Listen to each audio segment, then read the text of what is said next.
What if one address could change your entire loyalty? What if the most important moment in a leader's life wasn't captured in any file, written in any report, or whispered in any meeting?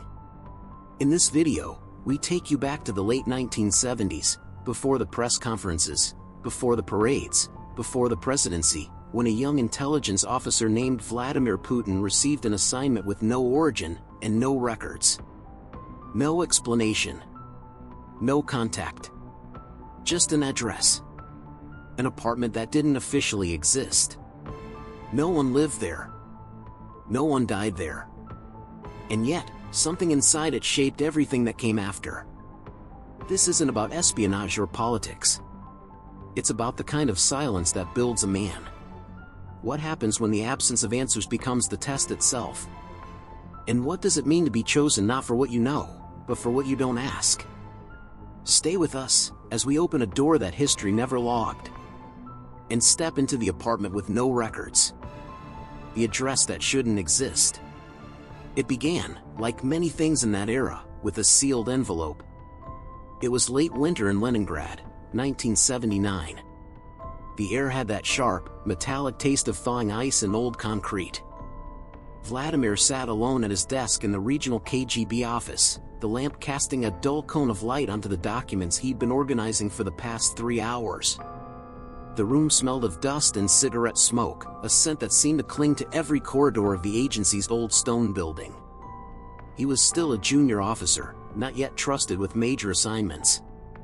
Most of his work involved filtering paperwork, attending security briefings, and transcribing surveillance notes. The real decisions, the ones that moved things, happened 3 floors up, behind doors he had never been invited to open. Then came the envelope. It was slipped under his door with no knock, no sound. Plain beige. No return name. No agency seal.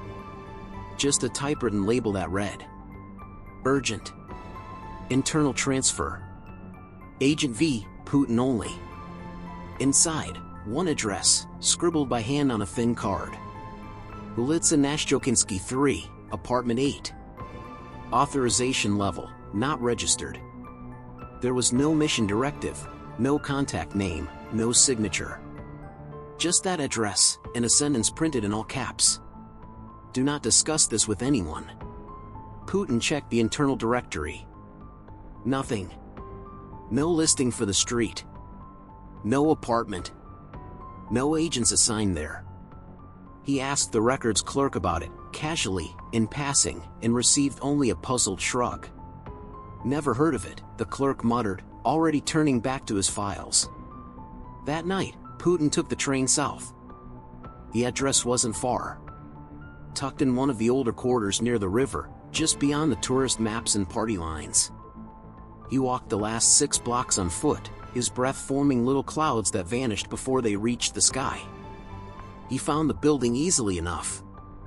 A massive gray structure, pre-war style, its facade cracked like drying mud, the windows dull and uneven. No lights. No movement. But there it was. Ulitsa Nashchokinsky 3. He stood at the front door for several seconds, unsure if he was being watched. This wasn't like the others. No surveillance team. No handler. Just him. He rang the bell. No answer. He tried the door. Unlocked. Inside, the stairwell was narrow and unlit. The kind of silence that isn't natural, but built. Engineered. Apartment 8 was on the 3rd floor. The hallway outside it had peeling wallpaper and water-stained ceilings. There was no sound from inside. No movement. He pressed his ear to the door. Nothing. He knocked. Still nothing. Then, just before he turned to leave, he noticed something. The number on the door wasn't actually 8. It was a sticker, peeling slightly at the edge. Beneath it, barely visible, a different number had been painted long ago and scraped off. 12.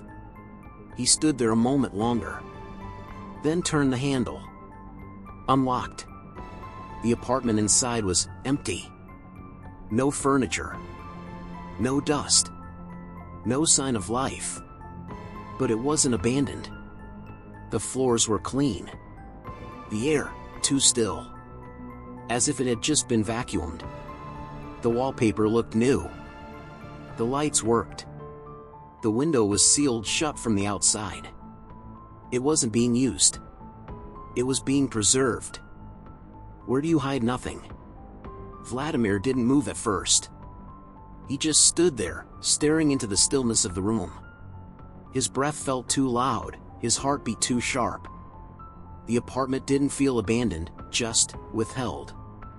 Like something had been removed only minutes before. The walls were cream-colored. Uniform. Almost deliberately generic. No marks, no nails, no photos, no memories. The place smelled faintly of citrus cleaner and something else, something metallic, like an old surgical tray. He stepped inside slowly. The living room, if it could be called that, was empty but perfect. No scratches on the floor, nowhere on the hinges. A small heating unit hummed softly against the wall, though the thermostat was set unusually low. The light switches clicked silently, and every bulb turned on without delay. Power was active. The apartment was ready for someone, just not him. He checked the kitchen next. No dishes, but the cabinets were stocked. Identical white plates. Standard government-issue silverware. Still in packaging. The refrigerator was cold. Empty, except for a single glass bottle of mineral water. No label. He took out his notebook. Wrote a single sentence. Presence of absence is stronger than evidence. His KGB training kicked in, observation first, judgment later. He moved with practiced calm, inspecting every corner for clues. In the bedroom, there was a perfectly made cot. Hospital style. White sheets. One pillow. No wrinkles. The closet was empty. Not just of clothes, but of rods, hangers, or rails. Just a boxy hollow space, painted over in white. He checked the floorboards. Solid. The walls? No hollow spots. Windows? Painted shut. And yet, there were signs. In the bathroom, the mirror was spotless. Too spotless. He breathed onto it, no fog. A newer type of glass. Not standard issue. The kind used in interrogation rooms. He didn't like that. He looked behind it. Nothing. But then, in the corner of the medicine cabinet, a single item, a razor blade. Wrapped in wax paper. Unused. Plain. And underneath it, the only clue he'd find that night, a single smudge of ash. Almost like a fingerprint, but not quite. It had been wiped hastily. But not erased. Something had been done here. Something had been undone. As he stood in the doorway between the rooms, Putin felt a chill run down his spine, not from fear, but from the realization that someone had designed this place. Not for living. Not for comfort. But for transition. He checked the back of the front door. A hook. No coat. A dent in the metal, shoulder height. As if someone had pressed against it, day after day, waiting. Leaning. The air was starting to feel heavy. Not toxic. Just dense. Time to leave. But before he did, he noticed something he hadn't seen when he entered, a small ventilation grate near the floor, behind the hallway table. Out of sight unless you were looking for it. He unscrewed it. Inside, nothing but darkness. No draft. Just stale air. And then, he saw it. A slip of paper. He reached in, carefully. Pulled it out. It was a torn page from a KGB training manual, Section 6. Unmarked, except for a single phrase underlined in red pencil. Operational silence is not the absence of sound. It is the presence of control. He stared at it for a long time. That line, he'd read it a dozen times in training, But never like this. This wasn't training. This was a message. Someone had been here. Someone like him. The man who wasn't logged. Back at headquarters, Vladimir didn't report the apartment. He didn't know why. It wasn't fear, at least, not the kind you name out loud. It was something else. Something instinctive. That place had been left out of the system on purpose, and anyone who reported it might end up left out too. So he stayed quiet. He kept the slip of paper hidden inside a hollowed-out copy of Crime and Punishment in his office drawer. A small irony that didn't escape him. The next day, he went to the archive division. The archives were where time went to hide. Floor after floor of file cabinets, coded dossiers, microfilms, and yellowing paper. The place smelled of ink and anxiety. He used his clearance badge to log in. Typed in the address. Nothing. He widened the search, building history, floor plans, past tenants. Still nothing. But when he searched apartment 12, something blinked. Only for a second. Then the screen went black. A single line appeared. Access requires clearance level 7. He was level 4.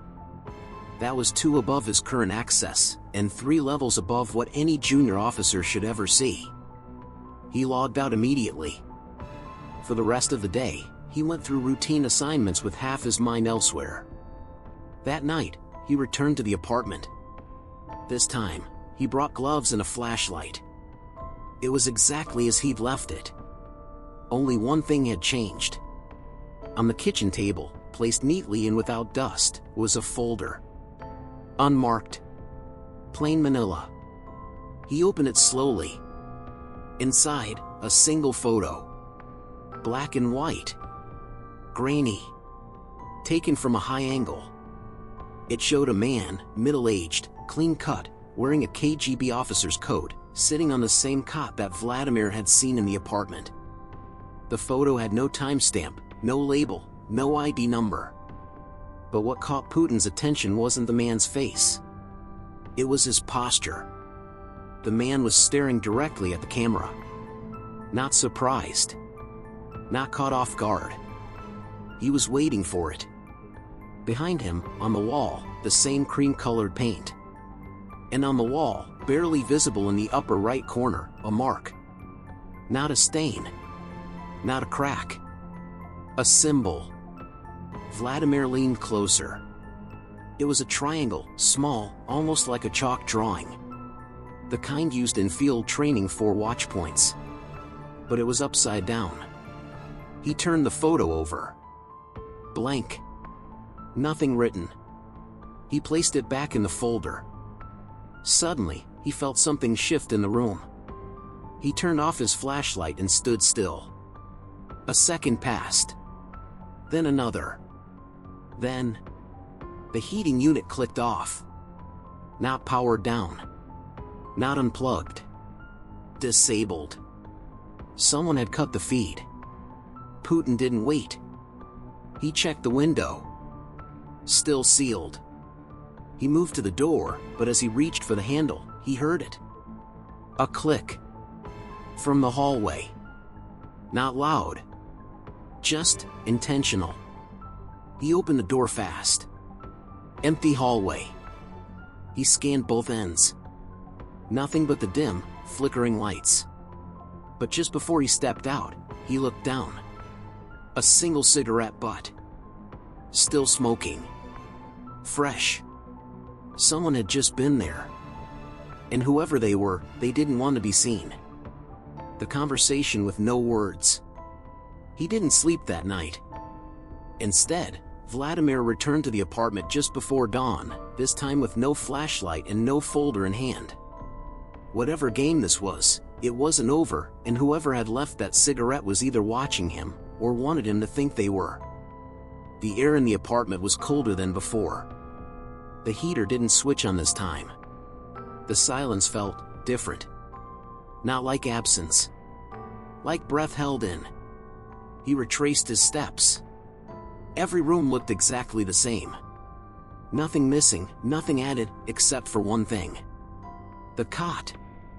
The sheets had been turned down. He froze. No dust. No wrinkle. Just a perfect corner fold, as if someone had been about to sleep and changed their mind. Or left in a hurry. Then he heard it. A soft knock. Not at the door. From inside the wall. He turned to the bedroom. Another knock, muffled, but deliberate. 3 short taps. He scanned the wall. No panels. No access points. But behind the cot, there was a subtle bulge, a curvature in the plaster. Barely visible. Like a breath trapped behind paint. He pressed his hand to it. Warm. No tools. No entry. Just the feeling that something, or someone, was right behind it. Then, as suddenly as it started, the knocking stopped. In its place, silence returned. Not peace. Just absence. He backed away, careful not to disturb anything. Then he saw the new item in the hallway, a matchbox. Plain, beige, Soviet issue. He opened it. Empty. Except for one thing. A torn corner of a page, same texture as the manual he'd found before. This time, the phrase was typed. Not every room is meant to be entered. Some are meant to be remembered. No signature. No date. He pocketed it. That night, he requested a meeting with Major Sidorov, a senior officer in external counterintelligence. Not because he trusted him, but because Sidorov had once told him something in passing during a training session. If you ever find something that no one wants you to find, tell someone who can't afford to ignore it. Sidorov listened in silence as Putin described the apartment, the photo, the folder, and the matchbox. When he finished, Sidorov stood up slowly. Walked to the window. Then turned back. "You were never assigned that address," he said. "I know." "You didn't file a report?" "No." "Then we'll forget this conversation happened." Putin didn't speak. Sidorov added, "And if you're wise, so will you." Then he paused. His voice lowered. "But if someone contacts you again, don't go alone." That was all. Back in his office, Putin sat for hours, staring at the wall. Thinking about the upside-down triangle. The erased number. The razor blade. The heater. The knock. Then, a call came in. Unknown number. Internal line. He picked up. Silence. Then, a mechanical voice. Filtered. Masked. "We don't need you to understand. We need you to remember." Click. The memory that wasn't his. He didn't answer any more unknown calls. But they came, 2 more, then 3. Always the same, silence, then that filter voice. Always ending the same way. It's not about knowing. It's about remembering. Vladimir started to feel it. A presence, not in the room, but in his thoughts.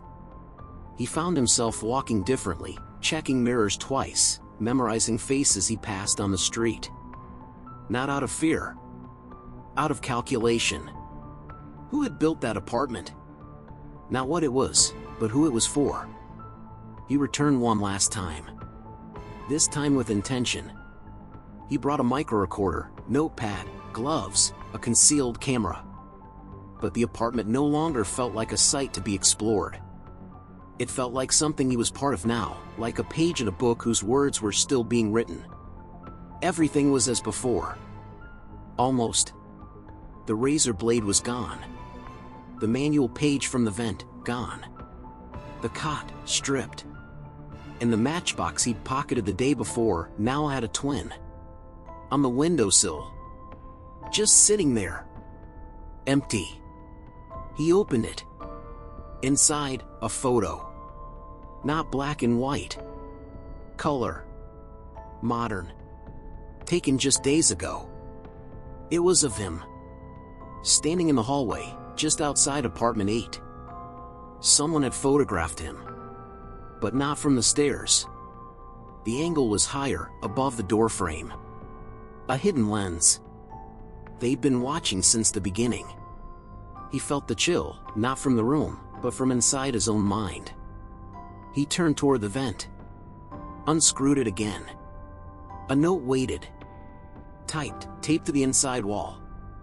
Good agents seek answers. Exceptional ones accept absence. He tore it out.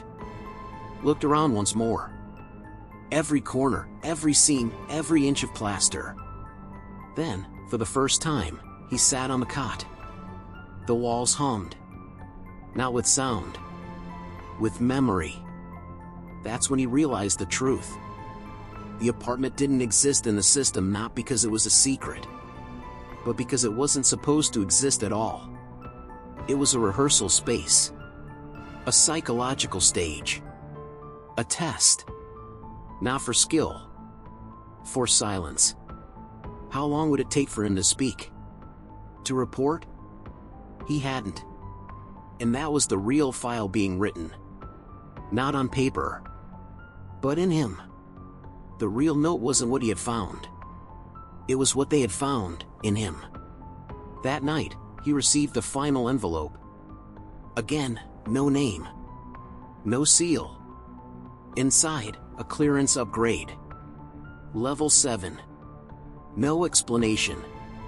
No instructions. And beneath it, a single phrase, written in pencil. Now you belong to what you can't explain. Some stories are loud.